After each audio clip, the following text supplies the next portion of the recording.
시편 122편 성전 순례시 세 번째 시죠. 134편까지 15편이 성전 순례 시입니다. 자, 성전에 올라가는 노래 이렇게 붙어 있죠. 122편은 다윗의 시. 다윗의 시면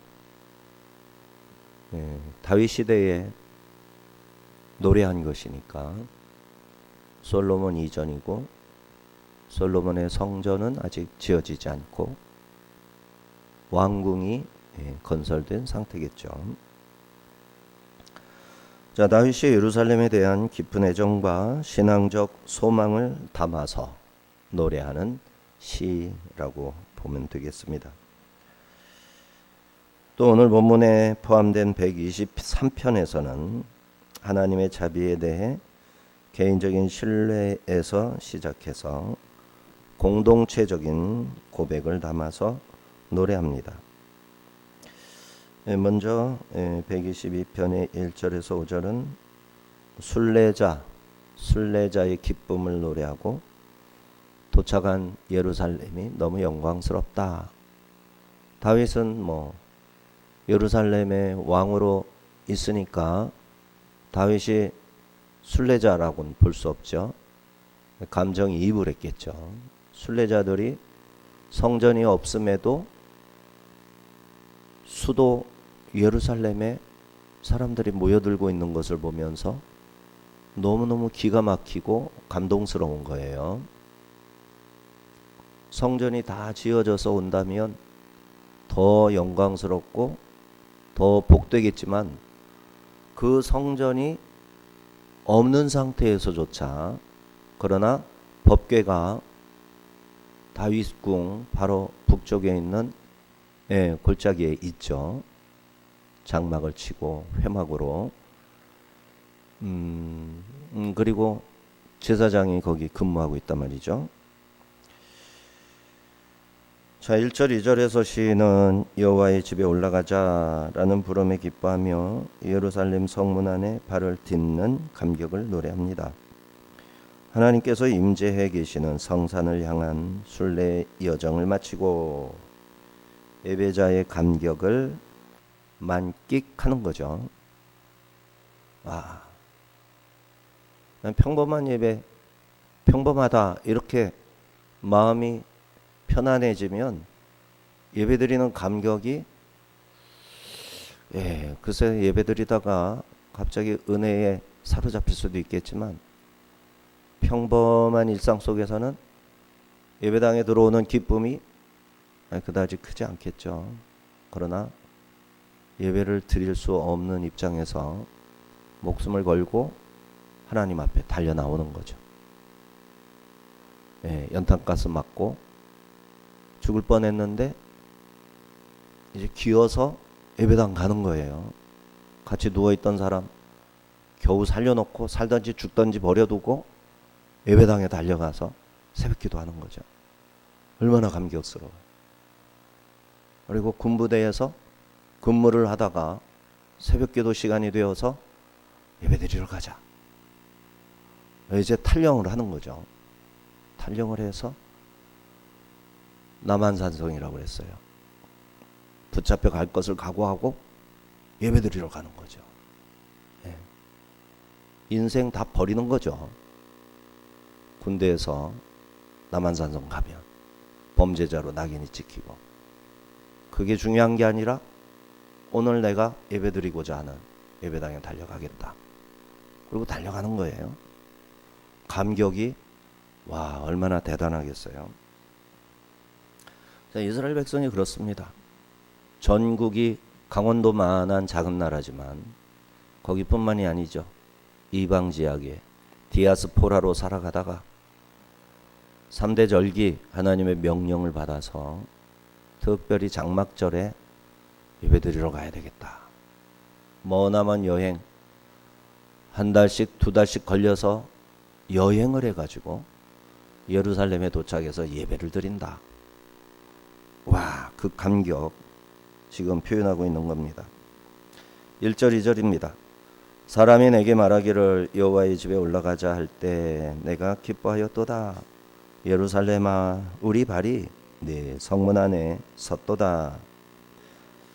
자, 1, 2절은 성지에 당도한 기쁨과 감격을 표현하는 말씀입니다. 다윗뿐만 아니라 모든 이스라엘 백성들은 절기가 가깝게 되면 사람들로부터 성산에 올라가서 예배드리자, 나와 함께 가자, 이런 제안을 받게 되고, 그래 나도 함께 갈게 이러면 서로 기뻐하면서 채비하고 먼 여행길을 나서는 거죠.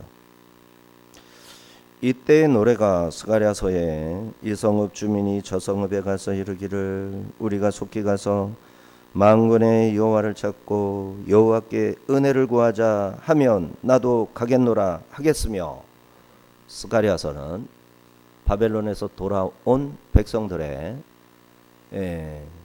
선지자가 하나님으로부터 받아 전한 말씀이죠. 그 당시에도 똑같은 표현이 있어요. 근데 지금 예루살렘 성전이 미비한 상태에서 다윗 시대에 똑같은 고백을 하고 있는 겁니다. 자, 그런데 순례는 이스라엘 민족만의 것이 아니었어요. 미가 선지자 의하면 많은 이방 사람들이 가며 이르기를 오라 우리가 여호와의 산에 올라가서 야곱의 하나님의 전에 이르자. 그가 그의 도를 가지고 우리에게 가르치실 것이니라. 우리가 그의 길로 행하리라 하리니 이는 율법이 시온에서부터 나올 것이요 여호와의 말씀이 예루살렘에서부터 나올 것임이라. 미가 선지자가 이방인들도 성전을 사모할 것이다 노래하고 있습니다. 이사야 선지자도 많은 백성이 가며 이르기를 오라 우리가 여호와의 산에 오르며 야곱의 하나님의 전에 이르자. 그가 그의 길을 우리에게 가르치실 것이라. 우리가 그 길로 행하리라 하리니 이는 율법이 시온에서부터 나올 것이요 여호와의 말씀이 예루살렘에서부터 나올 것임이니라. 순례의 감격을 노래하고 있죠. 마침내 성문 앞에 도착해서 예루살렘 도성을 바라보며 주께서 계신 집과 주의 영광이 머무는 곳을 사랑하오니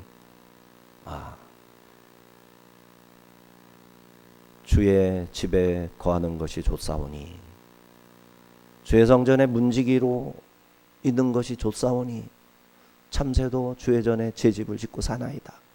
이런 말씀이 막 저절로 생각이 나는 거예요. 뭐 그 말씀을 외우려고 외웠겠어요? 예배를 사모하는 사람이 막 예배당에 달려와서 예배드리다 보면 예배당에서 살면 좋겠다. 집에 가서 사는 게 뭐 좋아. 예배당에서 살면 좋겠다. 이런 노래를 시편 26편 8절에서도 노래하고 있습니다. 그 영광을 노래하고 예루살렘의 평화를 기원하였던 것이죠. 많은 위험과 고단한 노정을 견뎌낸 순례자들이 그동안의 피곤을 잊고 하나님께 찬양을 드리는 겁니다. 우리는 어떻습니까? 예배당에 나갈 때마다 우리 마음은 어떤 마음입니까? 하나님을 사모하는 마음이고 하나님을 만난다는 기대인 마음이 아니겠습니까? 일상의 분주함과 수고 때문에 주님의 집을 사모하는 마음이 약해지지 않도록 찬양과 기도의 끈을 놓지 말아야 됩니다. 이걸 하나씩 놓다 보면 참 인생 무의미해지는 거죠. 루이제 린저가 그랬던가요? 당신이 없는 파리는 공동묘지에 불과합니다. 이렇게 연애 편지를 썼죠. 참 학생 때 별의별 책을 다 읽어봤지만 그런 문구가 기억이 납니다. 그걸 또 적어가지고 연애 편지 쓸 때 이거 써먹어야지 했는데 하나님을 생각하니까 저절로 그런 내용이 나오는 거죠. 하나님 없는 세상 공동묘지와 다를 바가 없죠. 내가 하나님을 등지고 살아간다면 살아있으나 산 것이 아니고 죽는 게 낫죠. 그렇게 사느니 이런 마음이 막 생겨나는 거죠. 3절 5절에서 순례자들이 성내로 들어서서 둘러봅니다. 예루살렘은 단정하게 건설되어 있습니다. 그런데 성소짜리 초만원입니다. 성소가 이제 법궤가 있는 곳을 말하겠죠. 다윗 시대에는 지파마다 하나님의 이름을 향하여 감사의 제물을 드리려고 저마다 감정이 한껏 부풀어 오르게 되죠.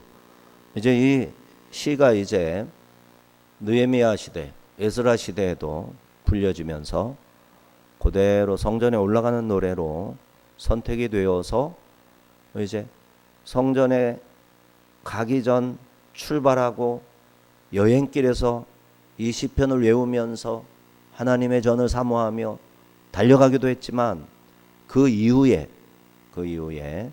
이스라엘 백성들이 예배드릴 때마다 성전에 올라가는 노래 15편이 성가대에 의해서 불려지고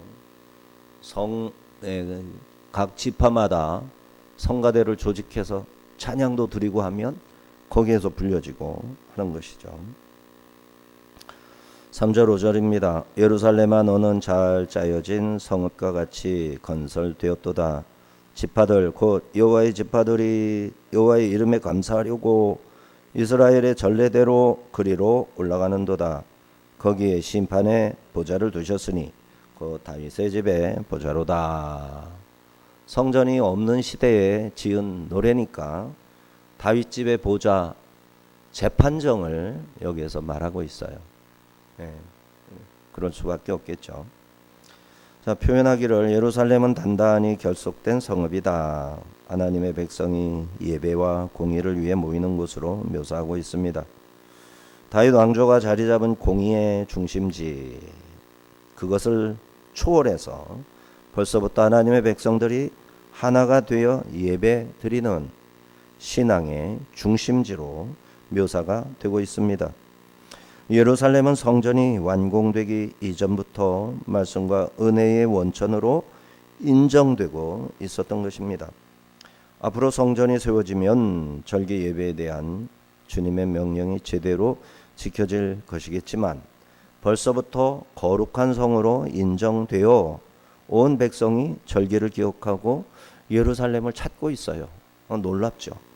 하나님께서는 모든 남자는 1년에 3번 곧 무교절과 지칠절과 초막절에 내 하나님 여호와께서 택하신 곳에서 여호와를 배웁되 하였죠.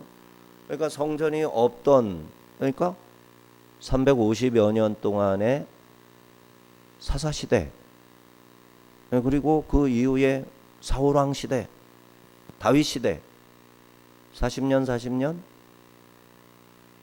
80년, 약 100년, 450년, 500년 정도는 가나안 땅에 들어왔어도 성전이 없어요. 500년이 지난 다음에 성전을 지었단 말이죠. 그러면 예루살렘에 가면 성전을 지을 곳이지 성전이 아니란 말이에요. 오늘날 우리는 어떻습니까? 천국에 가서 예배드립니까? 아니죠. 천국에 갈 것을 믿고 이 땅에서 천국에 있는 것처럼 예배를 드린단 말이에요. 그러면 우리가 예배당이 없어서 예배를 못 드리는 게 아니죠. 어디서든지 예배를 드리지만 예배당이 있으면 기왕에 주의 이름으로 기도하고 마음껏 찬송하는 예배당에 모여서 예배를 드리는 것이죠.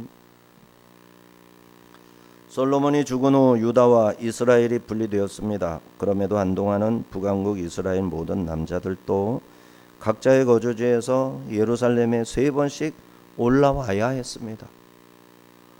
하나님은 전국토, 아니 지구, 자신이 창조하신 세계 어느 곳이나 계시죠.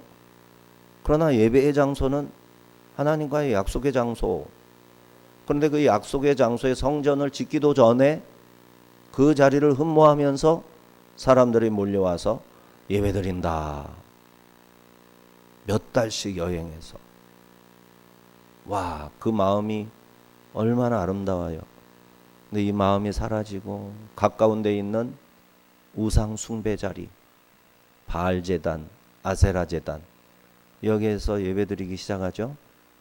르호보암 시대에 나라가 갈라지더니 여로보암은 송아지를 하나님이다 이러면서 섬기고 결국은 나라를 뺏기고 다 사라지는 거죠. 한국 교회도 마찬가지죠. 하나님의 성전을 어떻게 생각하느냐, 무엇을 하나님의 제단으로 생각하느냐, 그죠? 큰 교회만 하나님의 성전이다. 작은 교회 보잘것없으니 성전 축에나 낄까? 큰 교회 성도들이 그렇게 생각을 하면서 자기 교회를 최고의 성전이다 생각을 한다면 하나님이 어떻게 생각하실까요? 야, 작은 교회 성전도 성전이고 오히려 나는 그런 성전이 더 좋아. 너는 나를 사랑하는 게 아니라 건물을 사랑하는 거고 네 돈으로 장식하고 아름답게 꾸민 네 작품을 자랑하는 거야. 이런 식으로 믿음이 변질되면 차츰 우상 숭배자가 되고 아이돌을 숭배하는, 우상을 섬기는 이런 신앙으로 변질돼 가는 거예요. 그러다가 이스라엘이 이 예루살렘이 파괴되는 것을 보면서 사로잡혀 바벨론으로, 아수르로 붙들려 갔던 것처럼 망하는 겁니다. 대한민국도 그렇게 망하는 겁니다. 지금 그렇게 해서 망해가고 있는 겁니다. 이걸 알아야 돼요. 그래서 한 사람씩 돌아가시면 기도하는 사람이 줄어서 없어질 거 아니에요. 자연 도태. 그죠? 자연 도태. 그러니까 한 사람이라도 참된 신앙인을 세우고 기도의 끈을 놓지 않고 기도의 이 바톤을 이어받아서 신앙생활을 하고 믿음의 전통을 이어갈 수 있도록 전력을 추구해야 되는 것이 현재 한국교회에 당면한 최고의 과제인 거죠. 하나님의 명령이 이스라엘의 분열로 말미암아 제한적으로 지켜지기 시작하더니 결국은 우상을 숭배하는 나라가 되고 맙니다. 5절에 거기 심판의 보좌를 두셨으니 곧 다윗 집의 보좌로다. 다윗 집의 보좌, 재판정을 말하는 겁니다. 다윗의 이름으로 판단의 보좌가 배치된 것을 선포한 것인데 왕의 통치 혹은 정부와 관청이 할 일이 하나님께 순종해서 공의로 재판하는 일임을 밝히신 거예요. 그래서 이스라엘의 타락을 말할 때 재판이 굽어진 것을 말씀하시거든요.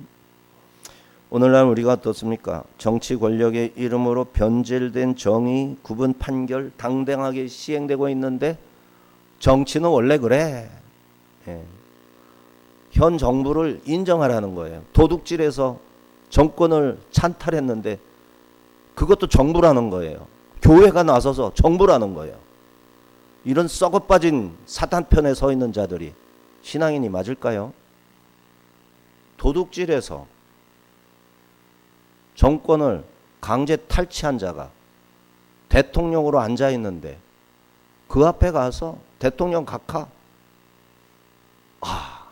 기가 막히죠. 국민 주권이 누구에게 있습니까? 지금 민주주의 시대에, 아니 지금 제국주의도 아니고 전제주의 국가도 아니고 대통령은 종이에요. 종. 국무총리만도 못한 거예요. 국민들이 뽑아서 맡긴 일을 하는 것이 대통령이에요. 그 일을 잘하라고 이 권력도 맡기고 저 권력도 맡기고 행정부를 맡기고 했더니만 행정부로 만족을 못하고 사법부, 입법부 다 그냥 휘둘러. 이거요. 완전히 이거는 권력 찬탈. 정권, 권력 남용, 도둑질에 이걸 대통령이라고 인정하는 나라, 교회, 사탄이 대통령이라고 사탄에 의해서 조종되는 자를 자기들의 왕이라고, 자기가 왕인데 자기 자리를 내줬어.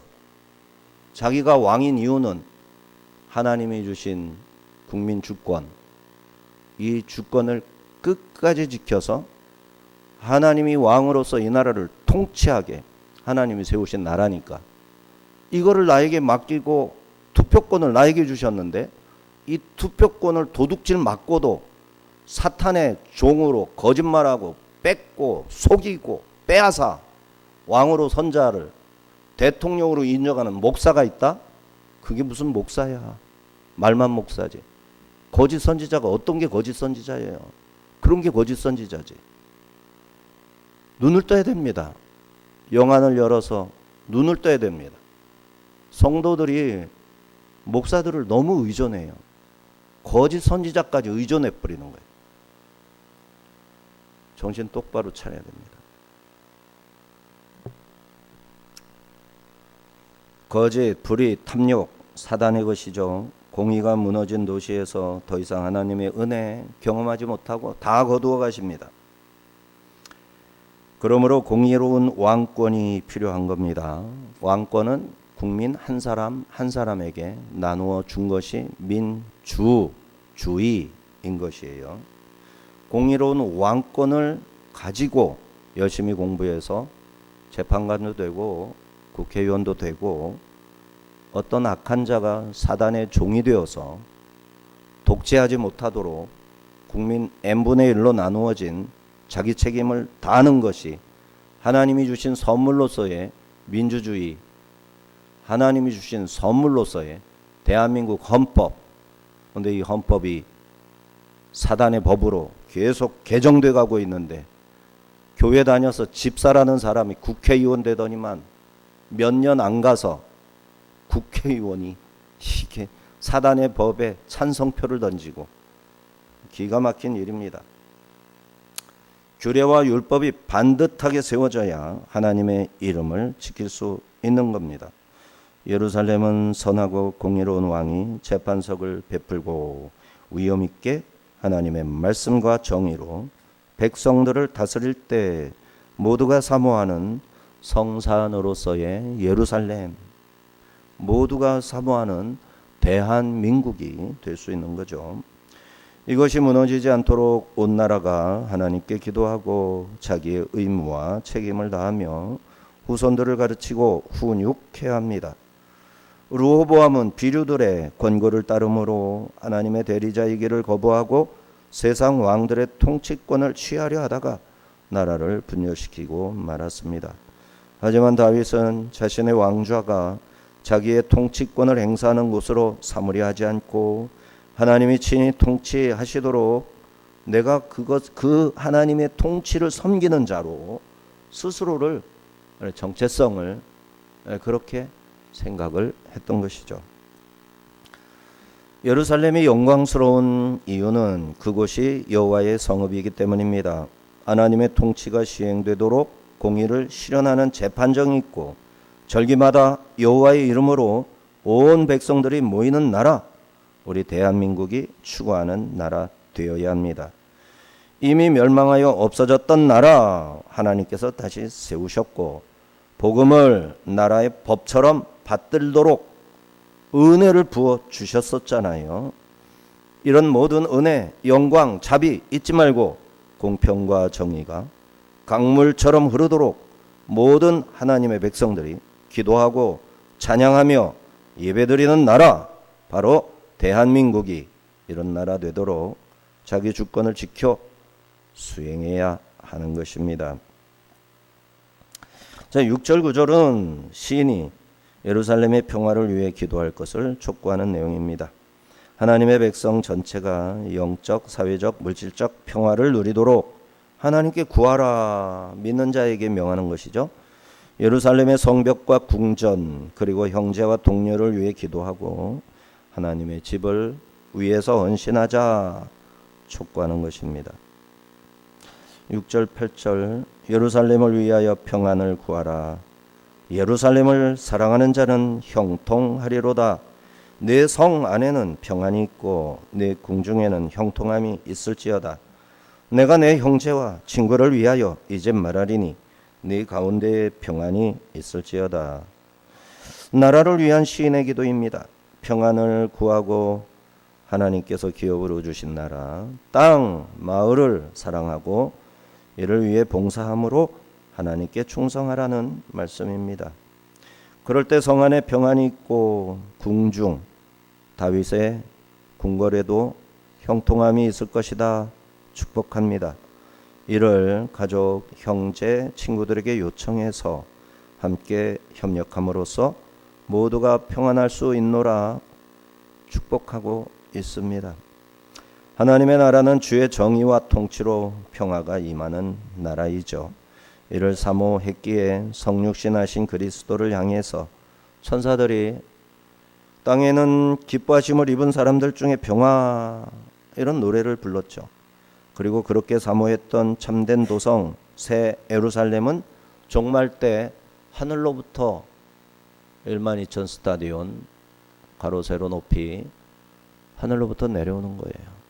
그 기초석에는 12지파의 이름이 있고 12사도의 이름이 문들 위에 있고, 거기에서 이제 동물제사는 없고 하나님이 친히 우리에게 제사장 삼으신 그러한 예루살렘이 우리 앞에 안겨 올 겁니다.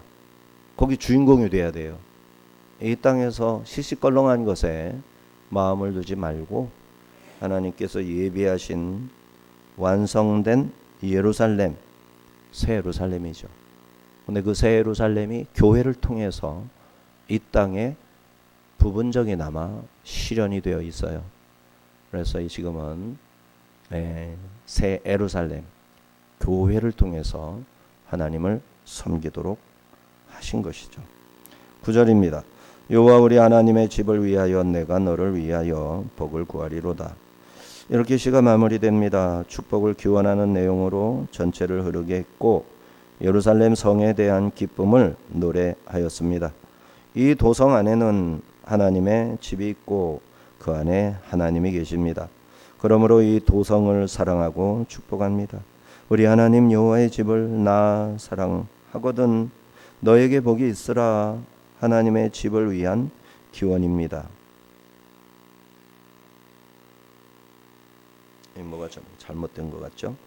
이 예루살렘이 여호와 거하시기에 합당한 집으로 남을 때 거기 성전이 들어서게 되고 도성에는 영원히 복이 있을 겁니다. 하나님께서 거기 계시고 거기서 백성을 만나 주시고 또 복과 은혜를 베푸시는 곳, 이 나라 대한민국이 그래야 됩니다. 이를 위해 기도하고 헌신하라고 우리를 부르시고 교회 삼으신 것임을 잊지 말아야 됩니다. 자, 이 123장은 4절이에요. 123편 4절까지. 내가 눈을 들어 나사티 에트 엔 나이. 공동체 탄원시입니다. 하늘 보좌에 계신 주님을 종이 주인의 손을 우러르듯 바라보며 기다리는 노래. 교만한 자의 조롱과 멸시 아래 신음하는 현실을 호소하는 기도가 들어있는 123편입니다. 순례시 바로 뒤에 이어지는 겸손한 눈길과 탄식은 예배자의 심령이 얼마나 하나님의 자비를 사모하고 있는지 나타내죠. 먼저 1절 2절입니다. 하늘에 계시는 주여 내가 눈을 들어 주께 향하나이다.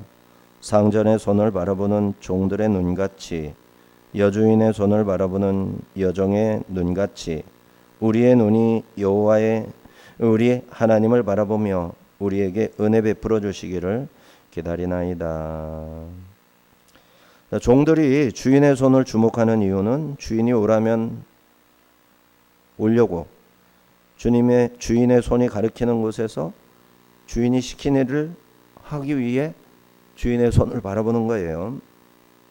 그러니 순종하려면 주인의 손을 봐야 됩니다. 시인은 상전의 손을 바라보는 종들의 눈, 여주인의 손을 바라보는 여종의 눈을 보며 자기도 그렇게 하나님만 바라보겠다. 우리도 그래야겠죠. 하나님의 손만 바라보겠다. 네? 요드가 하나님의 손입니다. 카프, 이렇게 카프도 손을 말하죠. 잡는 손.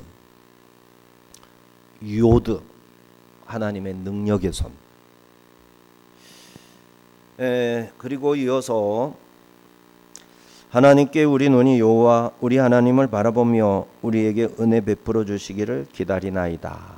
하나님의 손을 보면서 그 손으로 우리에게 은혜 베풀어 주십시오. 그때까지 기다립니다. 이렇게 시를 읊었어요. 시인은 말로만이 아니라 실제로 하늘의 주님을 바라봅니다. 하나님을 보고 찬양 드리기 위해, 하나님의 말씀을 듣고 감사하기 위해 하늘을 봅니다. 눈이 있는 한 하늘을 보고 귀가 있는 한 하늘에 귀를 기울이는 것이죠. 그렇게 하여 보이는 대로 들리는 대로 하나님을 찬양하고 하나님께 감사하고 하나님의 뜻대로 순종할 수 있게 되는 거죠. 하나님은 하늘에 계신 주권자이십니다. 그래서 시인은 마치 노예가 주인을 바라보듯 절대적인 눈빛으로 하나님을 바라봅니다. 시인은 알고 있습니다. 하나님은 자기를 불쌍히 여겨 주시는 분이시기에 그분께 불쌍히 여김을 받기만 한다면 더 이상 나는 불쌍하지 않다. 어때요? 우리는 불쌍한 사람 아닙니까? 제가 생각할 때 우리 성도들은 참 불쌍해요. 저도 불쌍한 사람이에요. 근데 하나님이 저를 불쌍히 여기면 더 이상 불쌍하지 않죠. 하나님이 불쌍히 여길 때 우리는 전혀 불쌍하지 않은 사람이 된다. 그래서 사람들이 나를 불쌍히 여길 때 하나님께 매달려서 주님 저를 불쌍히 여겨 주시옵소서. 나사로가 그렇게 했던 것처럼 나를 긍휼히 여기소서. 나를 긍휼히 여기소서. 그러면 하나님이 긍휼히 여겨 주시기만 하면 아브라함의 품에서 복을 누리는 거죠. 더 이상 불쌍하지 않습니다. 자, 우리에게 은혜를 베풀어 주옵소서. 우리를 불쌍히 여겨주소서. 기도하는 시인의 믿음이 아름답습니다. 우리가 흠모하고 가져야 할 믿음의 모습입니다. 하나님은 하늘에 앉아 계셔서 이 세계 모든 상황을 다스리실 뿐만 아니라 자기 백성의 모든 형편을 다 하시고 도와주시는 능력의 주님이시니 우리는 시인처럼 눈을 들어 하나님을 바라보며 그의 행하심을 기다려야 합니다. 그런데 누군가 상대방에게 고맙다고 말하면서 딴 사람을 쳐다보면 고마워하는 거 아니죠. 잘했다고 박수를 치는데 딴 데 보면서 박수를 치면 경노할 일이죠. 세상에 이루어진 일들, 하나님이 내게 복으로 주셔서 생긴 내 생명, 내 호흡, 숨을 쉴 수 있는 공기, 내 다리, 내 눈, 내 귀, 다 하나님이 주셨어요. 박수는 딴 데다 쳐. 고마워하는 거는 하나님께 고마워하는 게 아니라 딴 데다가 고마워해. 그러면 누가 경노할 일이겠어요? 자기 마음의 소리에 귀를 기울이면 하나님이 경노할 일이 아닐 수 없습니다. 주님께서는 자기를 부인하고 나를 쫓으라 하셨습니다. 자아를 부정하지 않고는 주님께 나아가 주님의 제자로 살아갈 방법이 없어요. 주님을 바라보는 자, 딴 데 바라볼 수 없습니다. 그러므로 우리의 눈을 뜨고 하나님을 바라볼 필요가 있습니다. 눈을 감았어도 자기만 살피는 것을 조심해야 됩니다. 내 눈으로 뭘 보나? 거울만 보는 거예요. 내 얼굴만 쳐다보는 거예요. 안 됩니다.